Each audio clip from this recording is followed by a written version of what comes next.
कामगिरी करत आहेत. सायकलिंग असो, बाकीचे इव्हेंट असो, यामध्ये सायकलिंगमध्ये बराच हातभार कनक रायडरचा आहे. आणि सिंधुदुर्गामध्ये जेवढे सायकलिस्ट तयार होत आहेत त्यांच्या मागे पण कनक रायडर पाठीशी उभे आहेत. बरोबर इन्स्पायर सिंधुदुर्ग हा आमचा इव्हेंट 25 किलोमीटर, 50 किलोमीटर आणि 100 किलोमीटर अशा स्वरूपाचे राईड्स असतात.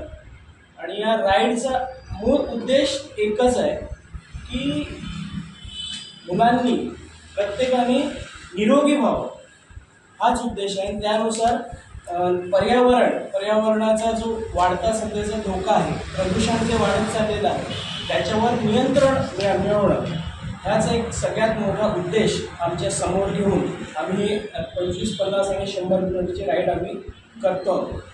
खरोखर जी माफक फी या ठिकाणी ठेवलेली आहे आम्ही, ती खरोखर त्याच्यामध्ये जे काही आम्ही त्यांना देतो ते त्यांना मेडल्स असो, सर्टिफिकेट्स असो, टी-शर्ट्स असो, त्याच्यामध्ये पण बराच खर्च आहे. पण कमीत कमी वाजवी किमतीमध्ये आम्ही आज हे इव्हेंट आम्ही मुलांसाठी, सगळ्यांसाठी हे इव्हेंट घेतोय. याचा रूट जो आहे तो मकरंद वायंगणकर आपल्याला रूटबद्दल माहिती देते.